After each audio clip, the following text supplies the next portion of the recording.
గ్రామ స్థాయిలో జవాబుదారీతనంతో ఒక మార్పు కోసం కూటమి ప్రభుత్వం కృషి చేస్తోందని స్థానిక ఎమ్మెల్యే రాష్ట్ర పౌర సరఫరాల శాఖ మంత్రి నాదెండ్ల మనోహర్ అన్నారు. ముఖ్యంగా డిప్యూటీ సీఎం పవన్ కళ్యాణ్ పంచాయతీరాజ్ వ్యవస్థను బలోపేతం చేసేందుకు చర్యలు తీసుకుంటున్నట్లు తెలిపారు. పట్టణ నాజర్పేటలోని 10వ వార్డులో నూతనంగా ఏర్పాటు చేసిన పంచాయతీరాజ్ విభాగానికి చెందిన డివిజనల్ డెవలప్మెంట్ అధికారి కార్యాలయాన్ని గురువారం స్థానిక ఎమ్మెల్యే రాష్ట్ర పౌర సరఫరాల శాఖ మంత్రి నాదెండ్ల మనోహర్ ప్రారంభించారు. ఈ సభలో మాట్లాడుతూ పంచాయతీరాజ్ గ్రామీణ అభివృద్ధి విభాగాన్ని ఒకే గొడుగు కిందకు తీసుకొచ్చి పరిపాలన సులభతరం చేసేందుకు ప్రభుత్వం చర్యలు చేపట్టిందని తెలిపారు.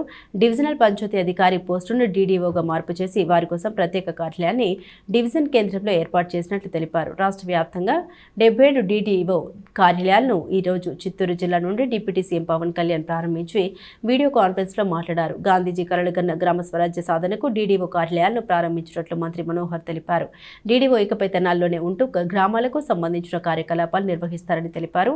పంచాయతీరాజ్ వ్యవస్థను బలోపేతం చేసేందుకు ఏర్పాటైన ఈ కార్యక్రమంలో గ్రామంలో జవాబుదారీతనం పెరిగి ఒక మార్పు తప్పక వస్తుందన్నారు. ప్రస్తుతం ఆరంభించిన కార్యాలయం తాత్కాలికమేనని త్వరలో అదనపు నిధులు తీసుకొచ్చి నూతన భవన నిర్మాణం చేపడతామని వివరించారు. ఈ కార్యక్రమంలో జిల్లా పరిషత్ సీఈఓ జ్యోతి బసు, జిల్లా మైనార్టీ వెల్ఫేర్ అధికారి పార్థసారథి, డీడీఓ కుసుమ శ్రీదేవి, మండల తహసీల్దార్ కేవి గోపాలకృష్ణ, ఎంపీడీఓ అత్తోట దీప్తి తదితరులు ఉన్నారు. సంస్కరణలో భాగంగా ఈ రోజున రాష్ట్రంలో 77 డివిజనల్ డెవలప్మెంట్ కార్యాలయం ప్రారంభిస్తుంది. ముఖ్యంగా పంచాయతీరాజ్ వ్యవస్థ ద్వారా మనకున్న మండల స్థాయిలో గ్రామ స్థాయిలో ఉన్న వ్యవస్థని మనం బలోపేతం చేసుకుంటే తప్ప అంతిమంగా మన రాష్ట్రంలో మనం నిర్మాణం చేయాల్సిన అనేక కార్యక్రమాలు మనం చేసుకోలేము. కాబట్టి కొంతమంది అంటే ఆఫీసర్లు కూడా కొంతమంది అయోమయంలో బిల్డింగ్ ఎక్కడ పెట్టుకుందాం అని అన్నప్పుడు నేను మాత్రం నిక్కచ్చిగా చెప్పాను, తెనాల్లోనే ఉండాలి ఈ బిల్డింగ్, వేరే ప్రాంతంలో కాదు.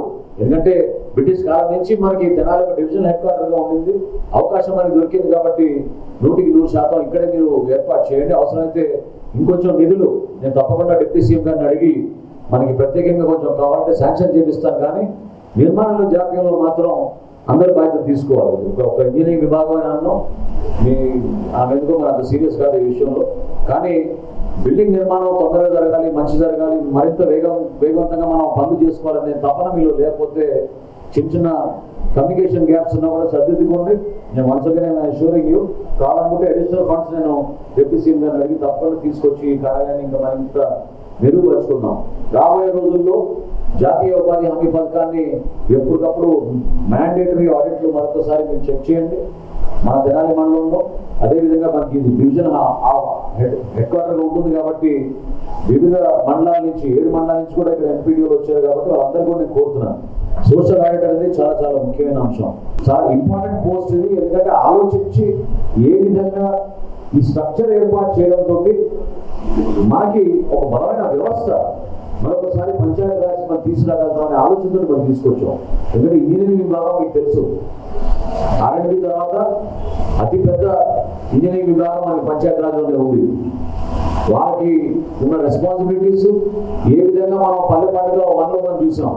రాష్ట్ర వ్యాప్తంగా ఒకేసారి 3200 కిలోమీటర్ల సిమెంట్ రోడ్డు నిర్మాణం చేసాం. ఇప్పుడు పల్లె పండుగ 2లో కూడా దాదాపు 2000 పైచిలుకు కిలోమీటర్ల సిమెంట్ రోడ్డు నిర్మాణం చేయడానికి సిద్ధమవుతున్నాం మనం.